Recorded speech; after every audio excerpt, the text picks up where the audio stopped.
구독, 좋아요. 강대규 변호사님 나오셨습니다. 어서 오십시오. 네, 안녕하십니까. 강대규입니다. 방금 여기 이제 속보로 떴던 내용인데 어떻게 들으셨어요? 저게 일단은 한국 시간으로 어제 오후 4시 40분, 그러니까 16시 30분에 기내에서 브리핑한 내용입니다. 네네. 엠바고를 오늘 아침 9시까지 걸어놨어요. 네네. 그러니까 엠바고를 너무 길게 걸어놓은 게 아닌가. 어제 오후 4시 30분쯤에 기내에서 브리핑을 했으면 어제 저녁에 나왔으면 우리가 그거 가지고 분석하고 하잖아요. 네네. 그런데 이제 미국 가가지고 뭐 행사를 갈 건데 네.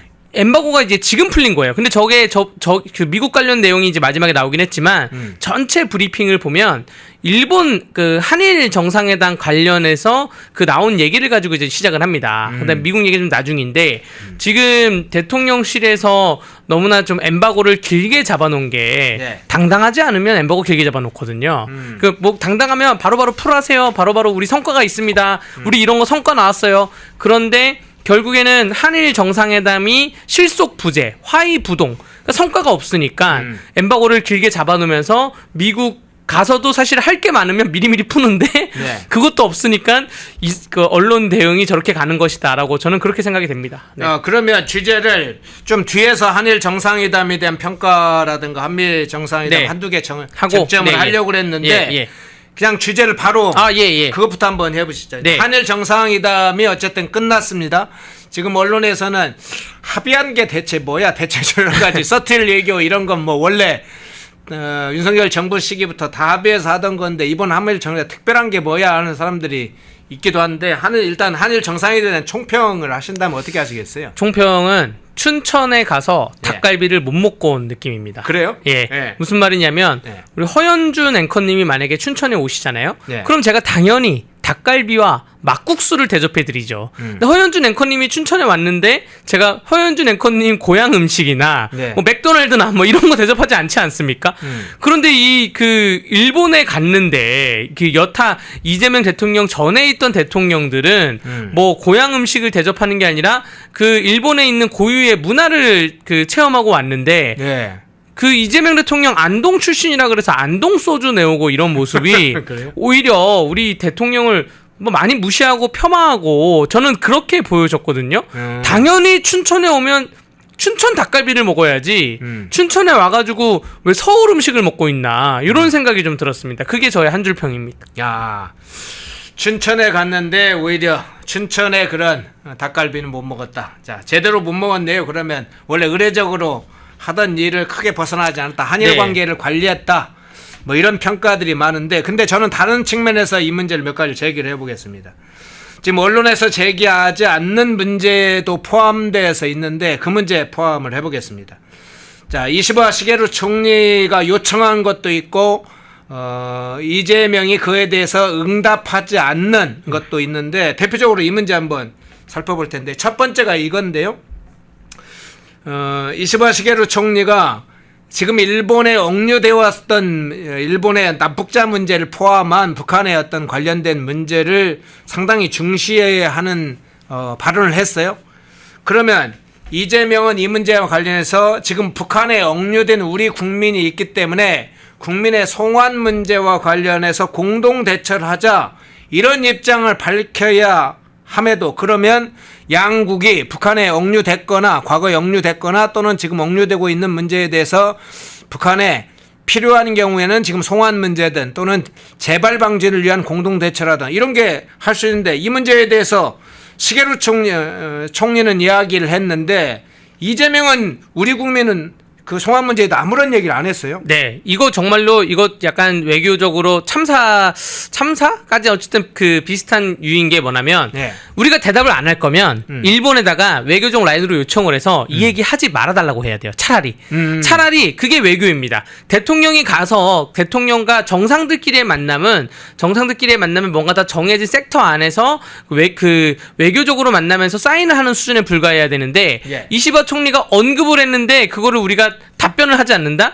이거 외교적인 문제가 크랙이 발생한 것이죠. 차라리 이시바 총리한테 이거 얘기 좀 하지 말아달라고 하던가 이시바 총리가 얘기했으면 우리도 가타부타 얘기를 하겠다라고 하던가 이것이 외교의 이제 플로우링한 움직임인데 시작부터 크랙이 발생한 것이고 이 정도의 그 외교 센스가 작용되지 않는가 이 지금 현재 대통령실이 그러한 좀 심정을 느꼈습니다. 예, 이게 첫 번째고요. 두 번째는 사실은 비핵화 관련된 문제에 관해서도 용어 사용부터 오히려 시게루 총리는 북한 비핵화라고 명백하게 이야기했는데 네.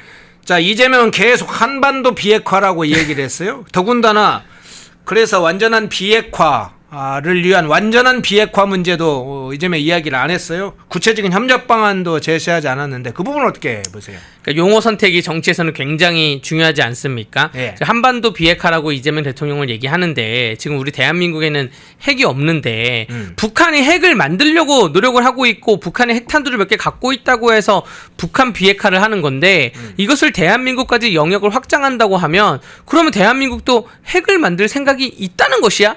라고 이게 논리적으로 오류가 생길 수가 있어요. 그렇기 때문에 그 이시바 총리는 북한 비핵화라는 말을 명확히 쓴 것이죠. 예. 대한민국에는 핵이 없으니까. 그런데 여기에 대해서 이걸 한반도까지 확장한다는 그 유니버스가 요거는 좀 잘못된 사고방식이고요. 앞으로 그 우리 언론과 우리 정부도 북한 비핵화라는 말을 써야지 한반도 비핵화라고 말했으면 아니 우리는 핵이 없는데 우리는 핵 만들 생각도 없고 뭐 그 왜 한반도까지 싸잡아서 들어가냐라는 관점으로 좀 바라봐야 되는 것이고요. 가장 문제가 네. 지금 이렇게 가서 결국 북한 감싸주기를 한 거죠. 그 비핵화 문제도 그렇고 또 아까 말씀드린 북한에 억류된 그 일본이나 한국 국민들 송환 문제도 그렇고 북한 감싸기를 했는데 북한이 오늘 그 발표를 했어요. 네. 발표를 한 게 한일 정상회담에 대해서 네. 워싱턴의 오해를 덜어보려는 서울의 불안 심리가 빚어낸 하나의 외교 총국이다. 얘기하면서 또 총국이다. 또 뭐라 그랬냐면 네. 그 대한민국의 남한의 한일 정상회담은 자발적 친일 검증 행각이다. 자, 북한은 이렇게 얘기를 했잖아요. 네. 여기에 대해서 그러니까 지금 엠바고를 늦게 풀 게 아니라 엠바고는 어제 풀었어야 되고 대통령이 기자회견하면 바로바로 국민이 알아야죠. 네, 그건 어제 풀었어야 되고 북한이 오늘 아침에 한일 정상회담을 자발적 친일 검증 행각이다 말했어요. 네, 이거 네. 이재명 대통령 국민들에게 어떻게 설명할 것이며 북한에는 어떻게 화답할 것입니까? 특히 국민들에게 속칭 개딸들, 민주당의 극렬 지지자들 이에 대해서 과거사 문제에 대해서 결국 이재명도 아무 얘기도 못하고 왔어요. 일본에 가가지고 예. 여기에 대해서 어떻게 해결할 것인가 정무적으로 좀 풀어나가시길 답변을 좀 주시길 바랍니다. 예. 네. 자, 이 문제도 한번 여쭤볼게요. 사실은 이제 전통적으로 이 북한의 인권 문제와 관련해서는 한일 간에 사실 고유한 어떤 합의된 이 영역이기도 하고 미국과도 이 북한 문제는 공동 지원하는데 북한 인권 문제도 사실은 이야기를 피해왔고 북러 관계 문제는 더군다나 네. 이 안보 차원에서도 굉장히 중요한 문제 아닙니까? 여기에다가 이제 대중국 견제를 위한 인도 태평양 전략 문제에 대해서 일본은 굉장히 적극적으로 의견을 펴고 정책을 펴고 있는데 이 문제에 대해서도 이재명 정부가 피하는 양상이었어요. 그러니까 결국 제가 아까 처음에 실속 부재, 네. 화의 부동이라 말씀드렸는데 네. 뭐 악수만 했고 악수 위에 아무것도 안 했어요. 지금 그 일본과 할 얘기가 얼마나 많습니까? 일본과 할 얘기가 얼마나 많고 그 얘기 속에서 나와 있는 거를 국민들이 알아야 되는데 결국 말씀하신 북러 문제나 북한 인권 문제나 또 중국 관련 문제 또 한미일 동맹 관련 문제 등등에 대해서 자세하거나 상세한 얘기는 아예 안 나왔습니다. 그러면 결국은 왜 갔는지를 모르겠는 거예요.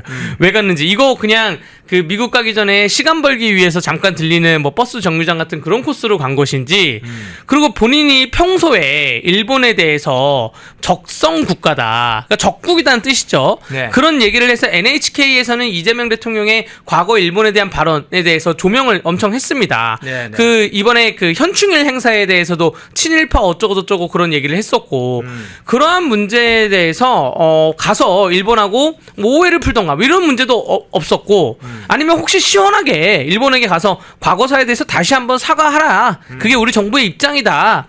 그렇게 해가지고 외교 파탄까지 갈지언정 그렇게 해서 얘기를 한 것도 아니고 무생무치 한일 정상회담이라고 할 수가 있습니다. 네. 예. 사실은 이번에 좀 이렇게 결과적으로 보면 역사 문제에 관해서 문제가 뭐 나오지 않았다.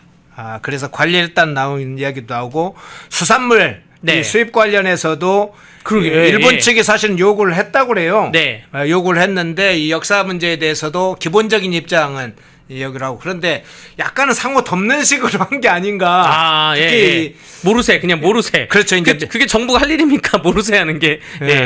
그러니까 이재명 정부가 사실은 이제 수산물 수입 문제에 대해서 적극적으로 일본과 관련해서 이번에 해법을 찾자 해서 결단을 하고 역사 문제와 관련해서는 이미 전 정부에서 합의된 사안이니까 그 사안을 존중한다 하면 되는 거 아니에요. 네. 근데 수산물과 이 수산물 수입을 사실 덮기 위해서 양국 간의 역사 문제를 좀 이용한 게 아닌가 이런 생각도 들어요. 그렇습니다. 이게 그래서 외교에서 정부가 가기 전에는 모든 부처에게 아까 말씀드린 해양수산부나 뭐 국토교통부나 혹은 문화부나 모든 부처에게 대통령이 가서 일본 정상을 만나니까 현안 다 갖고 와. 이렇게 해가지고 뿌려서 그걸 갖고 와서 현안을 정리해서 압축해가지고 100가지 중에 50개 압축, 50개 중에 10개 압축해서 상위 5개 뽑아갖고 가가지고 국민들이 가장 궁금할 거를 풀어주거든요. 근데 그런 작업이 일단 있었는지 모르겠고 그런 작업을 했음에도 불구하고 일선 공무원들은 열심히 일을 했는데 대통령실에서 여기에 대해서 그냥 모르쇠로 일관한 건지 아무 내용이 없는 정상회담을 오랜만에 본 것 같습니다.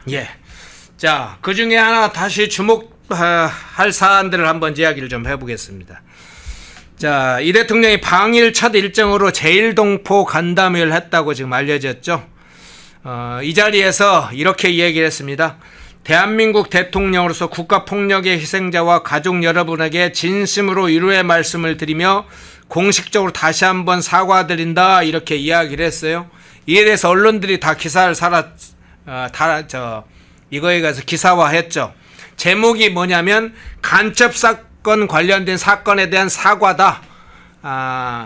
대통령의 간첩 사건 관련된 과거 사건에 대한 사과다. 이렇게 지금 기사를 많이 달았는데 결과적으로 대부분의 이 사건들은 조총련 관련된 사건입니다. 그런데 지금 제1동포에는 지금 초청자들이 초청을 받은 사람이 누구인지 한 명 한 명 확인이 안 됐습니다만 조총련 관계자들도 온 건지 아니면 일반적인 동포들이나 제1민단 관계자들이 주로 온 건지 만일 조총련 관계자들의 간첩단 사건을 지금 공개적으로 그걸 지금 옹호하는 식으로 발언을 했다면 이것도 참 문제고 더군다나 제1민단 이 제1동포들의 그간의 북한의 간첩 공작과 포섭 자진 협박과 폭력 이런 문제들에 대해서는 외면한 채 대한민국의 그 문제를 조총련에 주로 해당되는 이 간첩단 사건과 관련된 이야기를 했던 거 이것도 상당히 문제가 될 만하네요.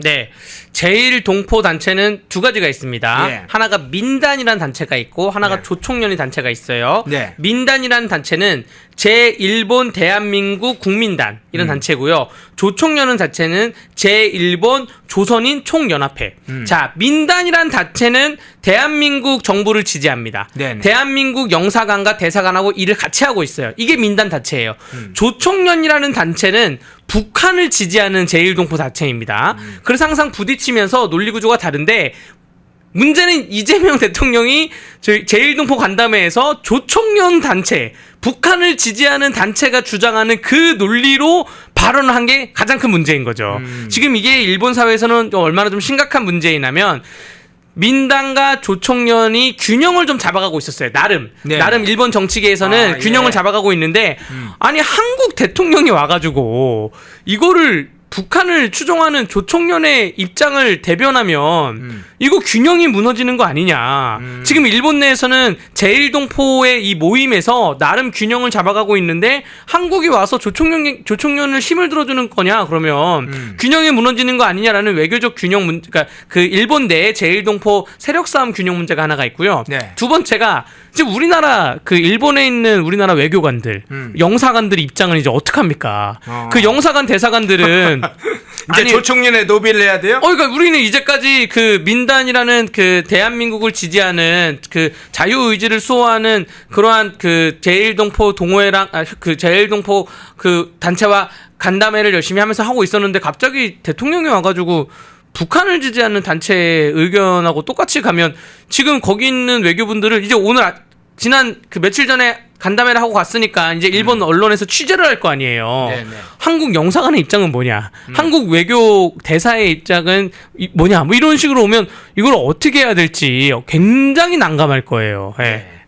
한일 정상회담에서 관해서 좀 약식으로 좀 분석을 해봤습니다. 여러 문제들이 노출이 됐는데 사실은 언론에서 이 문제를 주목해서 다루질 않아요. 그래서 몇 가지 핵심적 쟁점을 중심으로 해서 다뤄봤습니다. 특히 이번에 제일동포 간담회와 관련된 조총련과 민단과 관련된 특히 조총련계에서 주장해왔던 이런 국가폭력 문제, 무슨 뭐 과거사 관련된 간첩단 사건 문제를 대통령이 직접 그 앞에서 제일동포단 앞에 사과하는 참 요상한 사건, 그리고 현재 납북돼 있는 우리 국민들 억류돼 있는 상황에 대해서도 시게루 총리가 일본 납북자와 관심을 가지는 반면에 우리는 대통령, 한국 정부의 대통령일 이재명은 그에 대해서 관심을 표명하지 않는 그런 상황들을 중심으로 한번 좀 살펴봤습니다.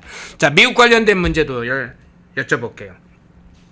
자, 트럼프 대통령이 미국 반도체 기업인 인텔의 지분 10%를 지금 미국 정부가 소유하겠다고 이야기한 후에 실제로 이 10% 지분을 소유하게 됐습니다. 네. 근데 이제 여기에 삼성전자나 TSMC 문제도 지금 연관돼 있는데 특히 삼성 문제와 관련돼 있어요. 이 문제 지금 상황 어떻게 보세요? 일단은 그 칩스법이라 그래가지고 네. 미국의 반도체 산업을 부흥시키는 법의 기조는 세금으로 보조금을 주는 거였습니다. 이러한 네. 반도체 업체들한테, 회사들한테 보조금을 주는 거였는데 그게 이 세금으로 아예 회사의 지분을 사가지고 우리가 국가가 투자자와 이해 관계자로서 공기업처럼 우리가 그 개입하겠다라는 거고, 사실 트럼프 정부의 정책 기조는 기존의 기조는 이러한 국가의 직접 개입을 굉장히 반대했는데 이번에 트럼프 정부가 정책적으로 수용을 해가지고 국가가 미국이 인텔 지분을 9.9% 그러니까 10%죠. 사실상 10%를 수용하게 됐습니다.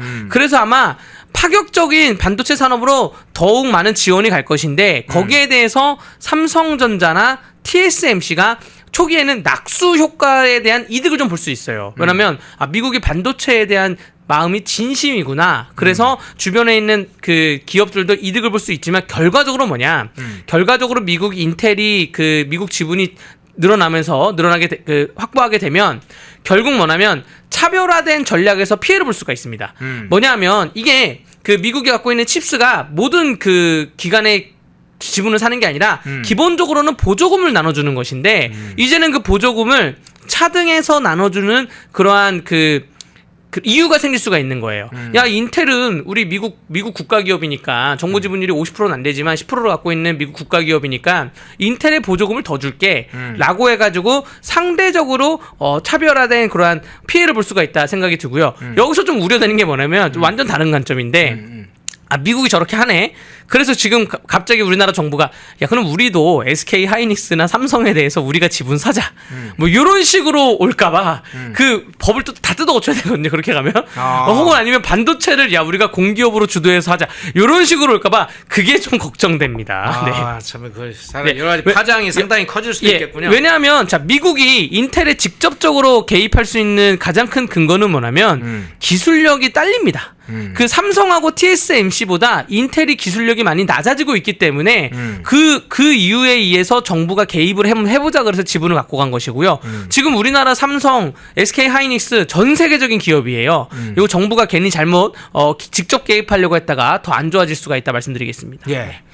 자, 이재명 대통령실과 내각이 지금 비상이 걸린 상황이죠. 이제 한미 정상회담에 그래서 막 여러 사람들이 예상치 못한 상황을 직면하면서 막 미국으로 가고 있는데 뭐 세부적인 상황은 앞서 일부에서 좀 다뤘고 추후에 이제 상황을 더 봐야 되겠지만 이 압축해서 이런 문제 한번 여쭤볼게요. 지금 이제 정상회담에서 벌어질 어떤 상황이 예측되는지 혹시 회담 당시에 갑자기 터질 만한 상황, 이슈 뭐 이런 문제는 어떻게 보세요? 지금 굉장히 우왕좌왕하고 있죠. 뭐 외교부 장관도 그렇고 비서실장도 그렇고 먼저 갈 일이 없는데 그런 유례도 없고 가장 위험한 거는 회담 불발설이죠. 이게 설로만 지금 나오고 있는데 가장 위험한 거는 회담 불발설이고 회담 불발설이 불거지는 것 자체가 미국에게 굉장히 유리합니다. 그래도 왜냐하면 대한민국이 미국의 트럼프의 바지가랑이를 붙잡을 수밖에 없어요. 그러다 보면 쌀, 뭐 소고기, 농산물, 자동차, 반도체, 원자력 수출도 그렇고 이런 모든 문제에 대해서 대한민국이 결국에는 제발 만나만 달라. 그럼 야 만나줄 테니까 이거 관세 이렇게 할 수 있어? 야 만나줄 테니까 보조금 이거 삭제할 수 있어? 이런 문제에 대해서 너무나 끌려다닐 수 있다는 게 보여지고요. 지금 가장 현격한 차이가 뭐 국빈 방문이다, 뭐 공식 방문이다, 실무 방문이다 여러 가지가 있지만 가장 현격한 차이가 숙소입니다. 숙박. 이승만 대통령부터 그 문재인 대통령, 윤석열 대통령까지 직전 이승만부터 윤석열 대통령까지 박근혜 대통령 2번 갔고 노태우 대통령도 2번 갔고 미국을 한두 번씩 다 갔다 왔어요. 1954년 그때부터 우리가 썼던 숙소가 블레어 하우스입니다. 물론 문재인 대통령 미국 2번 갔을 때 한 번 블레어 하우스 쓰고 한 번은 그 윌 어쩌고저쩌고 호텔을 썼어요. 그러니까 블레어 하우스라는 숙소를 쓰고 그걸 안 쓰면 근처에 있는 그게 수리 중이다 그러면 근처에 있는 호텔을 잡아서 그걸 공개했는데 지금 이재명 정부의 저는 이 가장 희한한 점이 미국 숙소를 공개 안 하는 게 제일 희한합니다. 아, 그래요? 미국 그러니까 대통령이 뭐 어디서 자는지가 보안 사안이다라고 하면 이제까지 모든 대통령은 다 그걸 공개했거든요. 왜냐? 국빈으로 갔으니까 혹은 아니면 공식 방문으로 갔으니까 이 경호가 철저한 거예요. 그러니까 공개도 되는데 지금 숙소조차 공개를 안 하고 있는 모습이 아니 나는 대통령이지만 검소한 숙소를 썼다 하면 당당하게 공개할 것이고 그런 것인데 저는 그래서 강훈식 비서실장이 먼저 간 게 방 잡으러 갔나 이런 생각이 드는 거예요. 지금 급한 게 그 뭐 이러한 쌀 소고기 뭐 이런 것도 급하지만 기본적인 일정 자체가 픽스가 안 된 거 아니냐. 갈 데가 없으면 곤란하죠. 아니, 이런 생각이 좀 드는 겁니다. 결국 지금 그 우왕좌왕하고 끌려다니다가 다 내주고 올 수도 있다. 제가 그래서 이거 정확하게 픽스가 안 되면 정확하게 뭔가 그 픽스가 안 되면 안 가는 게 낫지 않냐라고 저는 말씀드렸거든요. 아, 그래요? 일본도 그렇고 미국도 그렇고 명확하게 서로 사인할 서명할 그 서류를 다 만들어 놓고 가서 서명만 하고 오는 거예요. 간 김에 이제 동포들 만나고 우리나라 기업 방문하고 하는 거고 서명만 하고 오면 되는데 그 문서가 아직 안 만들어졌는데 간 게 아닌가 이런 좀 걱정이 좀 있습니다. 예. 자, 앞뒤에 살펴봤고요. 자, 국내 현안 문제로 좀 넘어와 보겠습니다. 김정숙 문제 한번 다뤄보겠습니다. 김정숙 지난번에 아마 뉴스를 들으신 분들은 김정숙의 옷값 의혹과 관련해서 경찰이 불송치 처리했다 여기까지 소식을 들었을 겁니다. 그런데 추가적인 소식이 나왔어요. 경찰이 김정숙 옷값 의혹과 관련해서 특활비로 단정 못한다 이렇게 불송치 처리하긴 한 건 맞는데 경찰이 수사 과정에서 김정숙의 옷값 결제에 당시 관봉권이 사용됐다는 것도 확인이 됐습니다. 거기도 이제 경찰에서 확인을 했어요. 경찰이 이렇게 밝혔습니다. 청와대 제2위 부속실 관계자가 다수의 의상 등 제작 판매 업체에서 김 여사의 의상 대금을 현금으로 결제했고 그중 일부를 관봉권 형태의 5만 원권으로 결제한 사실을 인정된다고 적시를 했다 이렇게 나왔습니다. 다만 경찰이 이제 뒤에다 붙이죠. 대통령 비서실 소속 재정 담당자가 업무상 관리하는 특활비 등 국가 예산을 영부인 의상비로 제공한 혐의를 입증할 증거가 부족해서 불송치 처리했다 이런 식으로 답했는데 일단 경찰의 수사 발표 어떻게 보셨어요? 논리적으로 앞뒤가 좀 맞진 않습니다. 뭐냐면 의상실에 관봉권을 준 거는 확인을 했다. 그걸로 옷을 샀다. 근데 이 특활비라는 국가 예산을 가지고 영부인의 옷을 산 거는 혐의가 없다. 지금 이런 얘기예요. 그럼 관봉권으로 온 돈은 그건 특활비나 국가 예산이 아니라는 말인데 이러한 좀 희한한 논리로 경찰이 수사 발표를 했습니다. 여기에 대해서는 이해할 수 없는 부분이 좀 굉장히 많다고 말씀드릴 수 있습니다. 우선 그러면 사실은 관봉권을 그냥 지금 약식으로 얘기를 해준데 관봉권을 사용했다고 확인했다면 물론 추가적으로 더 지금 관봉권 사용도 더 조사를 해봐야겠습니다만 일단 확인된 관봉권만 하더라도 그 경로를 추적하면 어떤 금융권에서 나왔는지 누가 관봉권을 수령했는지 대통령실 내의 사용처는 어디인지 그리고 관계자를 다 확인할 수 있잖아요. 네, 확인할 수 있습니다. 여러분들 저도 관련된 사건을 몇 번 해보면 네. 관본권이 이제 조폐공사에서 나오는 거고 일반 은행에서도 돈을 크게 뽑을 때는 띠지를 감아서 주거든요. 그렇죠. 그 띠지만 있으면 모든 추적이 가능해요. 영화 베테랑을 보면 황정민이 형사로 나오고 그 유아인 씨가 조태호라는 악역으로 나오는데 네. 그 유아인 씨가 뿌리는 뇌물에 대해서 황정민이 범인을 잡고 나서 띠지 안 풀었네. 저 띠지 갖고 가서 수사하면 바로 잡을 수 있어. 이런 얘기 하거든요. 네. 그 관본권 수사는 이렇게 의외로 굉장히 간단합니다. 관본권의 일련 번호만 추적하면 어디서 나왔는지 그 담당자, 발행한 담당자가 누구인지 전해준 사람이 누구인지 다 알 수 있는데 경찰이 약간 수사 의지가 너무 없다고 보여지고 관본권에 대해서 뭐 수사 의지가 없으면 그 직무유기인데 경찰이 무능할 수도 있습니다. 왜냐하면 경찰은 관본권이라는 거에 대해서 수사를 잘 안 해요. 네네. 누가 아냐? 검찰이 하거든요. 검찰이 박근혜 정부 때도 그때 국정원 특활비를 가지고 의상을 샀니 뭐니 해서 결국 대통령실에 있는 관련자들이 국고손실죄 또 뇌물수수, 뇌물공여죄로 다 처벌을 받았습니다. 검찰은 이렇게 수사를 했던 그 경력이 있거든요. 관본권에 대해서. 네네. 근데 문제가 뭐냐면 검찰이 불송치를 했잖아요. 그럼 검찰이 할 수 있는 거 아무것도 없습니다.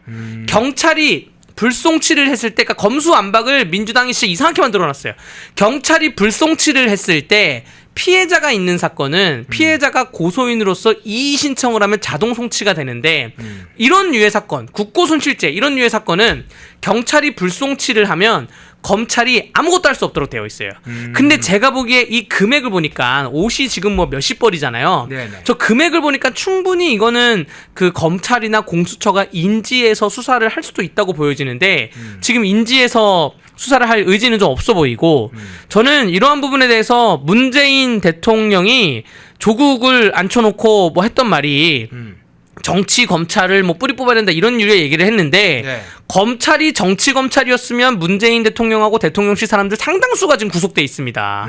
이 관본권 수사 안 했겠어요? 정치 검찰이었다면 했겠죠. 그리고 통계 조작, 그 대한민국 부동산 통계 조작 그리고 또 어떠한 경제 일자리 통계 조작 이런 거 만약에 검찰이 정치 검찰로서 칼을 빼들었으면 문재인 대통령 관계자들 다 구속돼 있으라고 저는 보여집니다. 네. 예. 근데 지금은 검찰이 할 수 있는 건 아무것도 경찰이 없다. 사실은 네. 수사할 의지가 없다. 없다. 이게 확인되는 거군요. 맞습니다. 네. 증거가 부족한 게 아니라 증거는 충분히 찾을 수 있는데 예. 경찰이 수사할 의지가 없다. 그걸 이제 관본권을 통해서 관본권을 썼다는 게 확인이 됐다는 거죠. 네. 그러면 확인이 가능한데 자, 근데 기존의 사랑제일 같은 교회들은 엄청나게 세게 막 압수수색하고 그랬어요. 네. 근데 이번 건 비하면 김정숙도 조사를 안 하고 네. 뭐 압수수색을 어디를 했다는 이런 얘기도 잘 들리진 않습니다.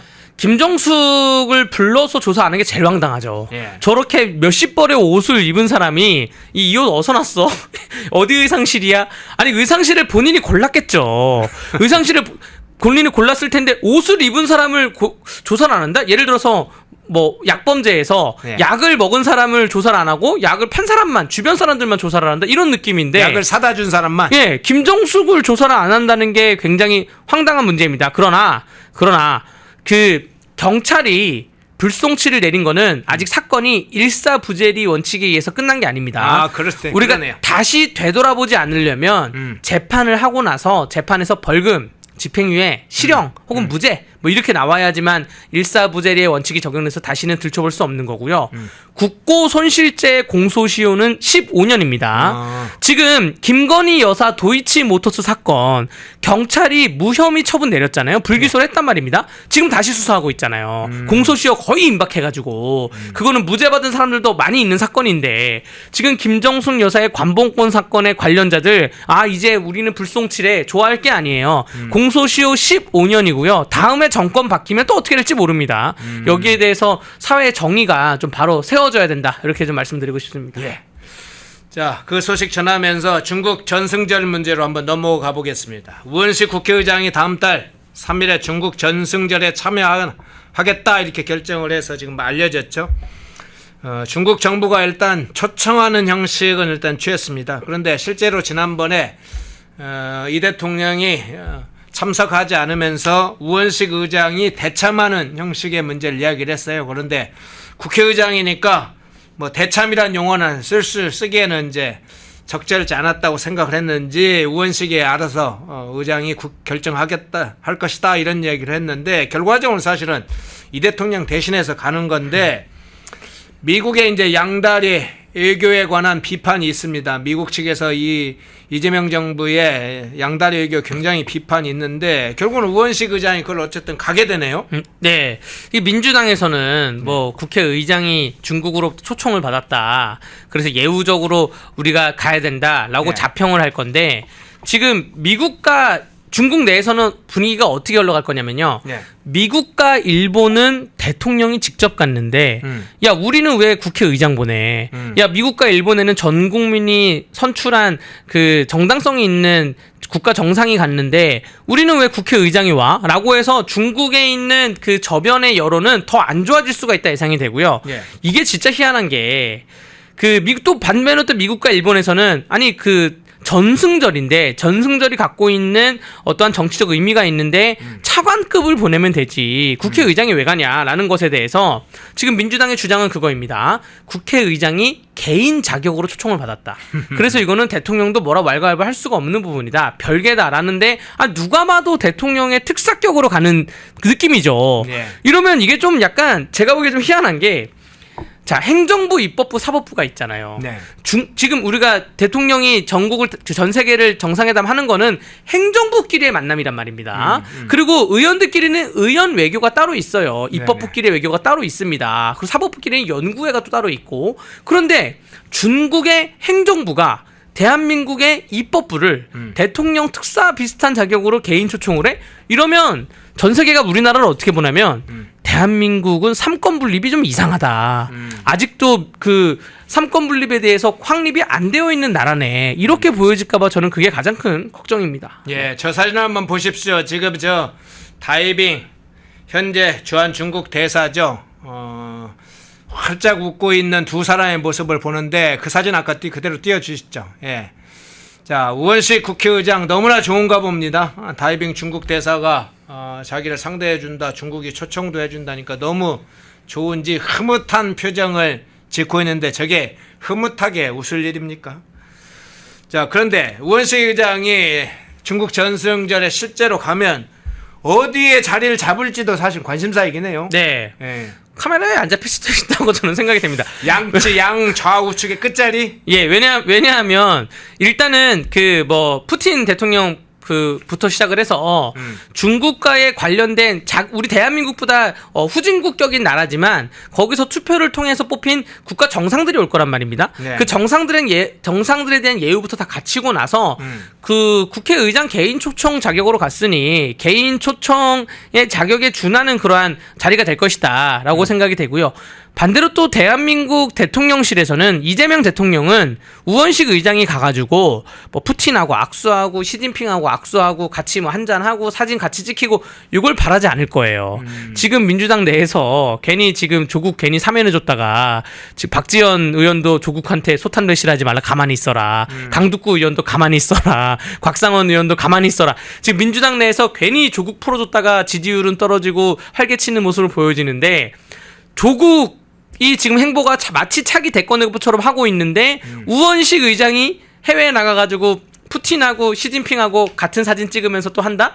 또 그러면 대권 후보가 되는 거예요. 그렇기 때문에 아마 국내 그 민주당 내 원로들이나 이재명 대통령 측에서도 우원식 의장한테 가서 자중해라 라고 이렇게 말을 하지 않을까 생각이 됩니다. 예, 마지막 질문 드릴게요. 지금 우원식 의장의 지금 방중 일정에 한중 의원연맹 소속 의원들이 동행할 것으로 알려졌는데 뭐 친중 인사들이 가는 거 예상된 것이지만 국민의힘 의원도 여기에 참여하는 걸로 알려졌어요. 김성원 의원이 참여를 하는 걸로 알려졌는데 이 중국 전승절에 국민의힘 의원이 참여하는 거 이거 불참해야 한다는 생각이 드는데 어떻게 보세요? 가시면 안 됩니다. 지금 의원들 한중 의원연맹에서 잘 알고 있는데 의원들끼리 개별적으로 많은 교류를 해요. 그 제가 국회에서 외통위원장실에서 근무도 한 몇 개월 했었거든요. 그때 보면 뭐 태자당이라 그래서 중국 공산당의 뭐 2세들도 오고 해서 의원들끼리 교류는 합니다. 농업 교류, 뭐 기술 교류에 도움도 주기도 하고. 그런데 지금 이 행사는 전승절 행사예요. 전승절 행사. 중국이 본인들과 군사 동맹이나 혹은 본인들이 휴하에 있는 나라들을 불러 모아서 우리가 군사력이 굉장히 강하다라는 것이고, 미국과 나토는 여기에 한 명도 가지 않습니다. 서방 유럽국들도 한 명도 가지 않아요. 그런데 국민의힘의 국회의원이 거기에 간다? 그럼 중국에서 어떠한 메시지를 내냐? 야, 한국은 야당도 왔어. 야, 한국은 여야가 다 왔어. 한국은 이제 한반도는 우리 편이야 라고 외교적 메시지를 낼 수 있기 때문에, 이러면 국민의힘의 그 당색 정체성에도 흔들릴 수가 있고, 또 지금 우리 국민의힘 말고 우리 대한민국 국가의 외교적으로도 흔들릴 수가 있기 때문에, 뭐 민주당 뭐 우원식이 가는 거야 뭐 제가 말릴 수가 없지만, 국민의힘 의원분들은 적어도 전승절 행사를 가는 거는 좀 생각을 해보셔야 됩니다. 가면 안 갔으면 좋겠습니다. 네. 자, 그 상황까지 한번 살펴봤습니다. 예, 2부에 강대우 변호사님 모시고 한일 정상회담을 조금 집중적으로 분석을 해봤어요. 여기에다가 김정숙의 옷값 의혹 관련해서 감봉권 문제, 중국 전승절 문제까지 살펴봤습니다. 강대규 변호사님이었습니다. 고맙습니다. 펜앤마이크와 광동이 함께 준비한 초저분자 콜라겐으로 피부 속까지 촘촘하게 관리하세요. 하루 두 알로 피부 보습, 탄력 개선, 체내 흡수에 용이한 저분자 PC 콜라겐, 부원료 또한 탄탄하게. 펜앤마이크 TV 단독 할인 1개월분 한 박스에 13,000원, 3개월분 3박스에 30,000원. 펜앤마이크 구독자 전용 댓글 상단 할인 링크에서 구매 가능합니다. 전화 문의는 1661-6915, 전화 문의는 1661-6915. 펜앤마이크와 광동이 함께 준비한 머리부터 발끝까지 모든 순간 풍성하게 광동 효모 비오틴, 하루 한 번으로 가득 채우는 에너지. 600mg 맥주 효모 함유, 목 넘김 좋은 알약 타입. 펜앤마이크 TV 단독 할인 1개월분 한 박스에 15,000원, 3개월분 3박스에 35,000원. 펜앤마이크 구독자 전용 댓글 상단 할인 링크에서 구매 가능합니다. 전화 문의는 1661-6915, 전화 문의는 1661-6915. 펜앤마이크에서 추천하는 영상도 보고 가세요. 다른 영상도 즐기시려면 구독 버튼을 꼭 눌러주세요.